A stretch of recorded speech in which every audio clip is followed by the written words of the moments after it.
बात पर एक इंटरेस्टिंग स्टॉक डिस्कशन सर आपके साथ आज करना है।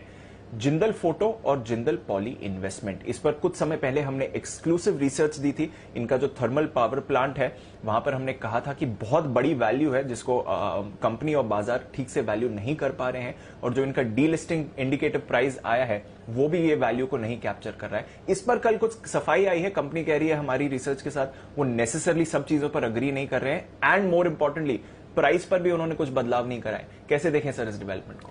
कंपनी ने अपने दोनों ही जिंदल फोटो और जिंदल पॉली इन्वेस्टमेंट दोनों ने कल देर शाम स्टॉक एक्सचेंजेस को अपने नोटिस भेजे, और उन्होंने कहा कि किसी मीडिया चैनल में रिसर्च की गई थी जिसके हिसाब से उन्होंने बताया कि हमारी जो प्राइस है वो ज़्यादा है। हम ये मानते हैं कि वो फैक्चुअली करेक्ट नहीं है, और हमारा कोई इंटेंशन, शब्द देखिएगा इंटेंशन, हमारा कोई इरादा नहीं है इंडिकेटिव प्राइस बढ़ाने का। ठीक बात है, नहीं हो सकता है। पहली चीज़, हम कभी ये दावा नहीं करते कि हमारी 100% सही होगी, मैं पहले कह दूं, लेकिन इस केस में कोई सोर्स बेस हमने स्टोरी नहीं की है कि कहीं हमने किसी से सुना हो, ये किया हो। हमने फैक्ट बेस्ड स्टोरी की है। ये रिसर्च है, नहीं कि सोर्स बेस्ड स्टोरी, दोनों में बड़ा फर्क होता है, समझिएगा। और ये जो रिसर्च के बेस पे जो स्टोरी है उसमें जो कुछ भी डेटा पब्लिश्ड है, पब्लिक डोमेन में है, कंपनी की एनुअल रिपोर्ट में है, कंपनी की एक्सचेंजेस की फाइलिंग में है, सारे डेटा वहीं से उठाए हुए हैं। फिर भी हो सकता है हमारी समझ में गलती हो कि भाई हमने कम या ज्यादा लिए हों, वैल्यूएशन हमने जो प्लांट का गिना हो कम ज्यादा गिना हो, संभव है, पॉसिबल है, इसमें कोई डाउट नहीं। सो अगर ऐसा है तो आप मोस्ट वेलकम है, आइए बताइए फैक्चुअली कहाँ गलत है, हम भी सुधारेंगे। और आपके जो इन्वेस्टर्स हैं जो डीलिस्टिंग ऑफर में पार्टिसिपेट करना चाहेंगे उन्हें भी एक पता चलेगा कि वाकई में फेयर वैल्यू क्या होनी चाहिए। देखिए सबसे बड़ी चीज क्या है, इस वक्त टाइमिंग इंपॉर्टेंट है।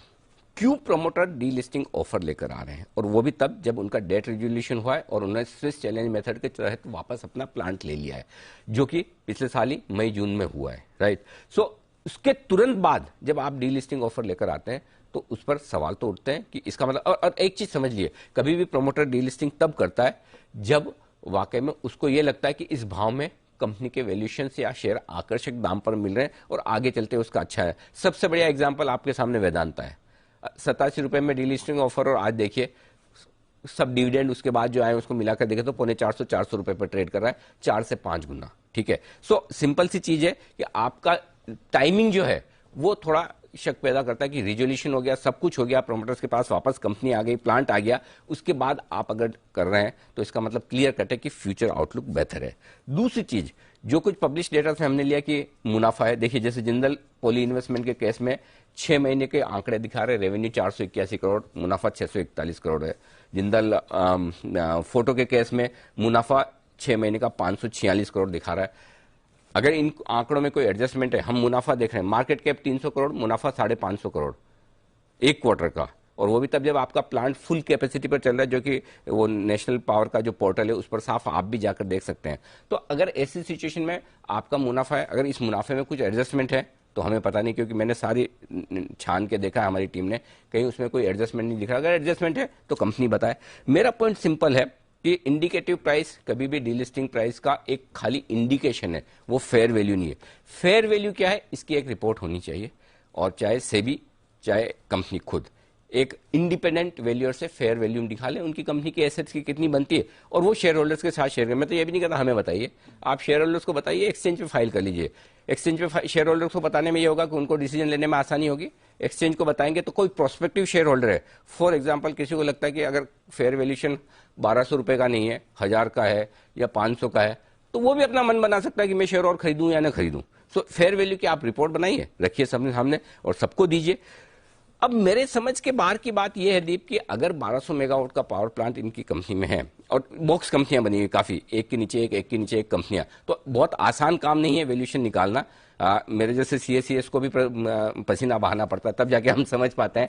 सो अगर 1200 मेगावाट के पावर प्लांट के लिए 300 करोड़ की दोनों कंपनियों का आप मिलाकर 600 करोड़ का इंडिकेटिव प्राइस का अगर आप ओपन ऑफर दे रहे हो, डीलिस्टिंग ऑफर दे रहे हो, तो आज 1200 मेगावाट का प्लांट 600 करोड़ रुपए में कैसे लग सकता है, ये मेरे समझ के, क्यों 5-5.5 करोड़ का मिनिमम वैल्यूएशन में अगर पकड़ूं तो भी किसी भी हिसाब से 600 करोड़ का वैल्यूएशन तो हो नहीं सकता। एक और चीज मैं है ना प्रमोटर से पूछना चाहता हूँ, ये सभी प्रमोटर्स के लिए, और जो प्रमोटर्स इंडिकेटिव प्राइस को ये है ना मानते हैं कि हमारा हक है इंडिकेटिव प्राइस देना और उस पर डीलिस्टिंग करवाने का, चाहे वो वेदांता हो चाहे कोई भी हो, क्या इंडिकेटिव प्राइस पर आप अपनी स्टेक बेचेंगे? क्या प्रमोटर अपनी हिस्सेदारी इंडिकेटिव प्राइस? सपोज कोई एक कंपनी दूसरी, आज पावर प्लांट खरीदने के लिए बहुत सारी कंपनियां तैयार है, क्या अगर कोई दूसरा कॉर्पोरेट आता है और वो कहता है कि चलिए इंडिकेटिव प्राइस पे आप बेच दीजिए, 75% आपके पास है, हम ले लेते हैं, तो क्या प्रमोटर बेचेंगे? नहीं ना। तो फिर जिस प्राइस पर आप नहीं बेचना, मैं ये कही नहीं रहा कि आप प्रीमियम दीजिए, मैं तो सिर्फ ये कह रहा हूं कि शेयर होल्डर्स को फेयर वैल्यू दीजिए, जो फेयर वैल्यूएशन निकलता है वो दीजिए।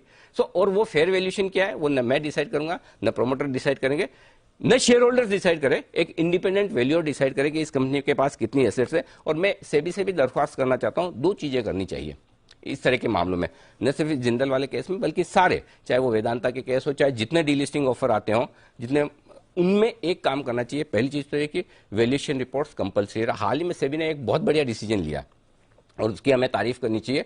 वो पीएनबी हाउसिंग के केस में हुआ, बारबेक्यू नेशन के केस में हुआ, जहां पर वो प्रेफरेंशियल अलॉटमेंट करके अपनी कंपनी की स्टेक साइजेबल बेच रहे थे।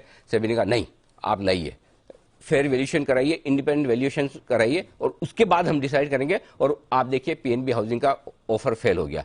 तो यही चीज सेबी को इनमें भी करनी चाहिए, डीलिस्टिंग ऑफर में भी, कि सबसे वैल्यूएशन रिपोर्ट मंगाए, इंडिपेंडेंट वैल्यूअर से मंगाए और पूछे कि भाई इनके पास जो एसेट्स है उसकी आज की तारीख में क्या कीमत है।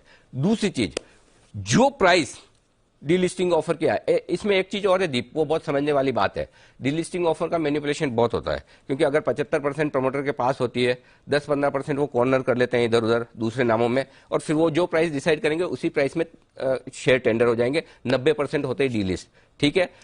अब जिस प्राइस पे डीलिस्टिंग हो रही है, सेबी को एक रूल बनाना चाहिए, उस प्राइस पर 3 महीने 6 महीने के लिए एक नियम बना दे कि जिस किसी और प्रमोटर को उस प्राइस पर उस कंपनी को बिड करना है वो बिड करे और वो उस कंपनी को खरीद ले, ठीक है। प्रमोटर तो उस प्राइस पे बेचने खरीद डीलिस्ट करवाना ही चाहते हैं, ताकि जो माइनॉरिटी शेयर होल्डर्स हैं उनको वो डिसाइड करे कि हमें नए प्रमोटर के साथ रहना है या हमें डीलिस्टिंग में शेयर होल्डर शेयर देना है, तभी आपको एक्चुअल वैल्यू मिलेगी। तो ये डीलिस्टिंग ऑफर्स में एक्चुअल वैल्यू रिटेल इन्वेस्टर्स को मिलना बहुत जरूरी है। आप सोचिए, शेयर होल्डर 10-15 साल से शेयर संभाल के रखते हैं, कंपनी मतलब क्या कहना चाहिए, पूरे डेट रिस्ट्रक्चरिंग में जाती है, कई सालों तक मुनाफा नहीं कमाती है, उसके बाद जब सब चीजें सुधरती है तो ये कंपनी को वापस देना आना चाहिए। और दिक्कत की बात भी मालूम है क्या है हिंदुस्तान में, जो नए जमाने के प्रमोटर्स है, जैसे कि मेजेस्को के प्रमोटर, वो देना जानते हैं, लेकिन पुराने जमाने के प्रमोटर्स जो हैं वो अभी तक ये चीज सीखे नहीं है। ये आपने एग्जांपल हिंदुजा के केस में देखा है, वेदांता के केस में देखा है, अब जिंदल के केस में भी देख रहे हैं। तो मुझे लगता है कि डीलिस्टिंग को लेकर सेबी शायद और अच्छे से नियम बनाए और इस तरह से नियम बनाए कि जो एग्जिट प्राइस फाइनल तय हो उस पर प्रमोटर्स को भी ये प्रेशर है कि मुझे भी इस प्राइस में अपने शेयर्स या अपनी होल्डिंग बेचने की जरूरत पड़ सकती है।